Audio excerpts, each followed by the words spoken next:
But this last piece, I thought really hard, like what, if I only have, it's I could share something with you and then do a little bit of coaching around it, what would that be? And I had to reflect into my own experience and say, like, where has the growth occurred for me? And there was a time in my life where I would coach from stage at the main event. And you might remember I would say, okay, who wants some coaching? And somebody would raise their hand and I go, are you open for coaching? And then I would listen real carefully to how they would respond. And I could remember in the early days, I go, are you open for coaching? And the person would go, sure. And I could feel it in my body, like this feeling like that sounded defensive. I need to attack that person. So I would spend most of my time dealing with, well, the way that sure sounded didn't feel really opening and inviting. What causes all, and I would go into addressing that as the issue, the way that he responded to me in the word sure. And I would really dig in and I would get forceful and defensive. And that happened for a number of years. And Milton, God bless him, said to me one day, he said, Joe, have you ever noticed how few people raise their hand after your first coaching session when you ask people who is open for coaching? And I really didn't want to hear that, but he was so right on, is that my coaching at the time really put people into a state of fear, not feeling safe. And it was all, a blind spot to me. I couldn't even see it. And Milton just didn't give me any advice. He just said, why don't we just check at the end of each main event and just ask ourselves, how frequently people would raise their hand and ask a question or look for coaching, they would move towards you looking for it versus you trying to get them to engage. And why don't we say that, one is leading with love and, being available, and the other one is trying to prove yourself. Now let's just see which one works best for you. And so, of course, over time, awareness creates its own momentum. I started to make some shifts in that area. And the tool that I love to work with, and I may have shared this with you in the past, I don't remember, but there's a tool that we call Johari's Window. I shared this, I've shared it in a couple of places. I don't know if I've shared it with this group or not, but so Johari's Window is a tool that Joe and Harry came up with. I don't know if that's true or not, but Johari is the name of the technology. And the quadrants are this. It's what I know, I don't know, and what they know, what they don't know. So when I'm in conversation with Paula Fallon on that last call, there's certain things that I know that she also knows. There's things that I know that she doesn't know. There's things that I don't know that she knows. There's things I don't know that she doesn't know. So in the box of I know, they know, we go, yeah, I know. Yeah, I know. There's a knowing. And one of the things that we're doing when we're coaching is we want to both get into the same box. We both know. There's a knowing. So when we meet somebody and you know something that they don't know, you want them to join you in the box called know. And then there's something called I know, they don't know. Like I know, but they don't know, and we call that facade. When we're pretending that we know, but we don't know, that's our facade. You'll see my facade appear when I become defensive and I dig in and I want to prove myself because I don't know, and I have to prove to you that I know. And so I'm really aware that when I'm in that box, is this my facade? Is this my projection? And you'll notice it when you're coaching, when the thoughts are coming up for you, like, am I saying the right thing? Am I doing the right thing? Is he responding to me? Like, you start questioning, and then you start to craft your strategy to address your internal dialogue. You're actually coaching yourself through someone else. And that's your facade. When I'm in the place that I don't know, but you know, that's called my blind spot. When Milton says to me, Joe, have you ever noticed how few people raise their hand after your coaching session? He knows something that I don't know, and that's my blind spot. And then I don't know, they don't know, that's the unknown. Now, I'm not going to say much more about that, but you could use that model in many things. What I want to talk about is the blind spots. And when I'm able to do all this filming of all these coaching things I do, and I watch them back, I can watch it and see things about myself that I didn't see when I'm inside of it. And I sat with a friend of mine, Adam Taggart, and I said, Adam, point out blind spots. Point out things that are occurring while I'm talking that I can't see that you can see. And it's really awakening when you ask someone to show you what you can't see. And so what I came up with was a list of what I think are the 4 blind spots as coaches that we want to bring some awareness to. And you'll be able to bring some awareness to it just by me mentioning what these 4 are. And then when you're in a practice session, you have you, the coach, the client, and the witness. And when you ever are being witness coaching, what you really want the witness to do is help you see what you can't see in yourself. What's blind to you? Scotoma. Scotoma is, it's like a horse that's going to run a race. They put those blinders on so they're not distracted. And what we want to do as a coach is we want to take those off so we have lots of perception. We have lots of awareness. We can see much more. But when we're first starting out anything, what we want to do is just get the right questions. You know, I want to sound good. You know, like we're really inside of our head here. And then as we become more skilled and we practice more, what happens is we open up our awareness. And that's what practice does. Practice opens our awareness, especially if it's deliberate practice with 3 people. And the witness's role is to help you open up your blind spots. And so these would be the 4 areas that I would encourage you to ask people to help you recognize when these are being played out. So the first one is when you're unapproachable.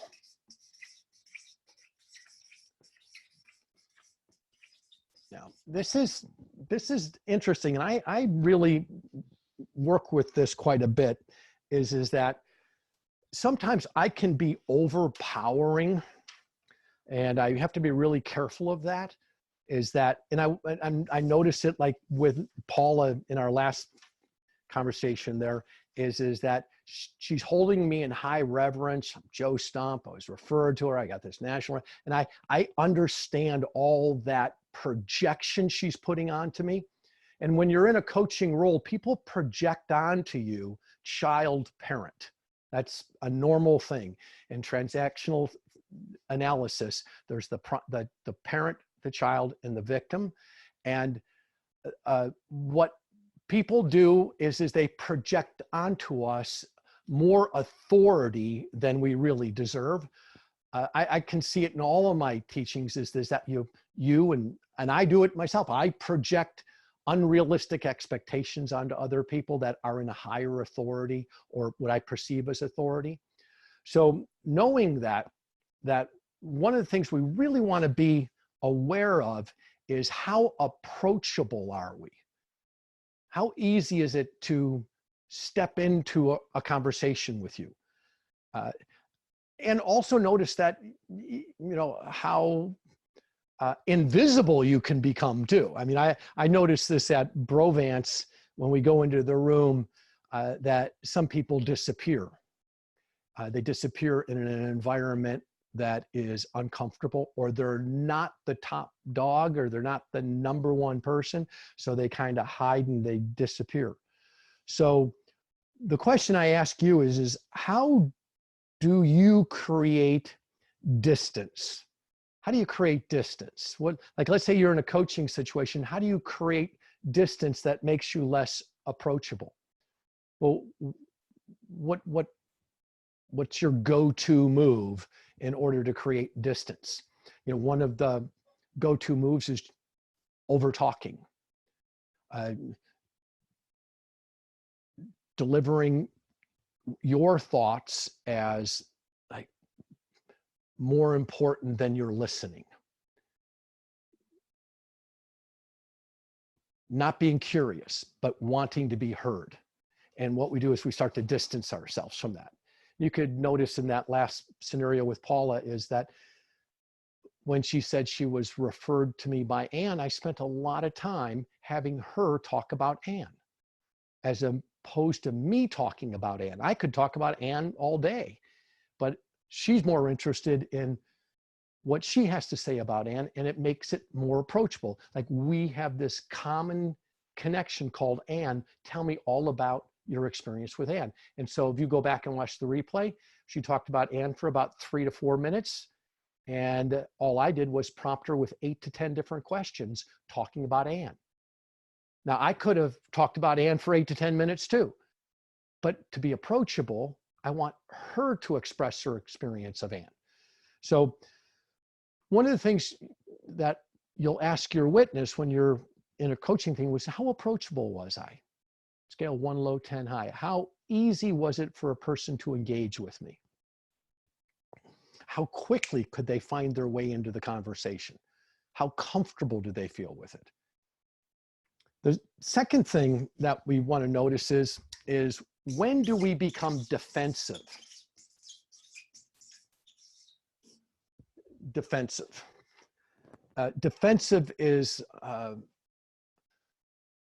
survival technique. And I don't know where it comes from you, but certainly from my early childhood, is that when I feel like I'm not good enough, or I'm not smart enough, or I don't know what the answer is, it's easier for me to get defensive than to say I don't know. It's a blind spot. It's a blind spot that I'll dig in and I'll make things up.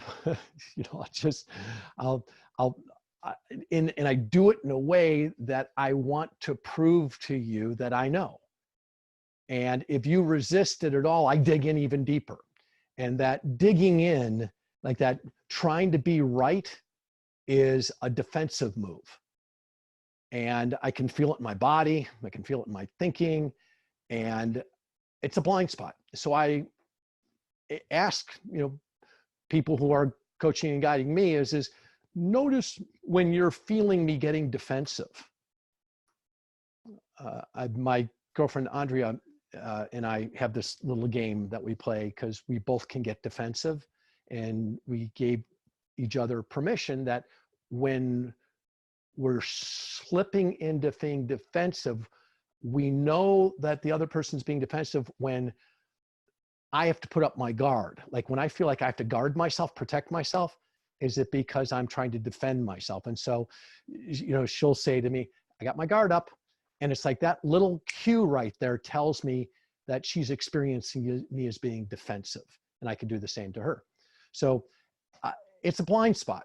And when we have blind spots, it inhibits the client's growth. So when we do deeper personal work on ourselves, our clients grow faster. And by the way, the deeper the work you do on yourself, the higher the quality of client you attract, because you can only help people at the level of your own personal growth. So you can only give what you got. You can't give away what you don't have. So the more work you do on yourself, identifying your blind spots, the higher the quality of the client that you'll attract that is aware of their blind spots. So number 3 is pleasing others. Over caring. It's a blind spot. Over pleasing people. You over focus on serving others at the expense of taking care of yourself. And that's another, early childhood thing is that, if I could just please mommy, if I could just please daddy, everything will be okay. So what we learn how to do is orient our life around pleasing people. Many, many people get into the coaching business because they are reacting to a need to please others, to fix other people. And, just notice is that when you overpromise, I did this early in my coaching, I would make big promises and I would spend a lot of time after coaching sessions, following up, printing things, mailing things to people, emailing things to people, finding books for people. And it was like way over the top, way over serving somebody. And it was really coming from trying to please them because I didn't feel that my contribution and the time that we spent together was enough. And so it was a blind spot. And I remember getting that pointed out to me. It was John Dillon, and John was saying, said to me one day, Joe, they paid you for 3 sessions and you're giving them 30 hours, like a follow-up work. And you got our whole team doing all this type of stuff to follow up. And I'm like, John, we've got to over deliver. And what I wasn't aware of at the time was this was not about over delivering. This was about over pleasing. And it was a defect in my character that I was trying to prove to you that I was enough. And it was a blind spot. And it limits the client's growth. When we overplease, we take away our client's resourcefulness. And part of our responsibility as coaches is to help our clients, our teammates, our family members become resourceful. That's why we say, let them look within to find the answer. Don't try to please them by providing it for them. And then the last one, and this is probably the blind spot that I have to work on most, is move into action quickly. So I have this propensity towards action. Well, okay, what do we need to do right now? Let's get started right now. Okay, can you want to stop and make a phone call right now? Let's text somebody and then call them right away. Like I've done that before in coaching, and sometimes it works and sometimes it doesn't. The fact is that people, if you put a high premium on action, what it does is it causes people to learn at the pace in which you learn, not at the pace that they learn. So when we're putting an action plan together, it's not my action plan for you, it's your action plan for you. So you design the action plan, not me design it, because my blind spot is I'm going to push you to go as fast as I would go, when I have to help you push yourself as fast as you have to go, not as fast as I want you to go. And it impedes a client's growth. Actually, when I push a person into action too fast, they get discouraged too quickly. And discouragement, what occurs there is it limits their growth, their potential. Remember, my job, your job as a coach is to help our clients grow. So if you were to look at these as 4, and you may have other ones that you notice, but the 4 that I've noticed is in some way putting up a barrier or something that doesn't allow us to be approachable, to, to connect with somebody. A sense of defensiveness when we're feeling like we don't know, or we don't feel good enough, or whatever would trigger your defensiveness. But what does it feel like in your body when you're defensive? What are your thoughts when you're defensive? And when you're over pleasing people, when you're over giving. I love Beth at one of our meetings. Beth Riebensdorf was just like, I've got to put it down. I'm done doing it for you. And what she realized is by doing it for others, she was taking away their own resourcefulness. And then moving into action at your pace versus their pace. So these are, in Johari's window, these are things that fall into this category that I don't know that they know. So when the client is working with me, they can feel my defensiveness. They can feel my unapproachableness. They can feel like, gosh, he's giving me so much. They can feel God, that's a quick action. I don't know it. It's blind to me. So when somebody's witnessing you coach, good place to say is here's what I believe are my blind spots. So these are my blind spots. Can you identify what your blind spots are? And then when you're coaching, if it's being filmed or there's a third person watching, ask them if they can notice when those blind spots appear. And that's what growth is. Growth is opening up your blind spots so you've got more perspective. And that's the inner game of coaching.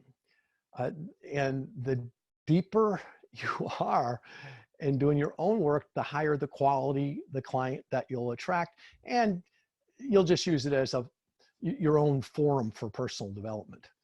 So that's all I'll say about that. As you reflect on those thoughts there, what's your insight? What's your awareness that gets expanded inside of that?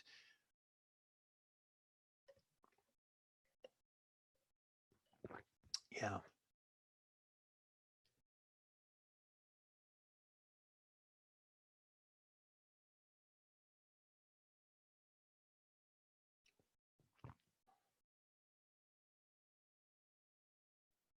Yeah.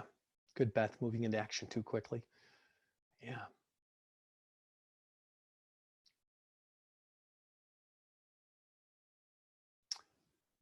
So I'm curious, who would like to do some work around blind spots?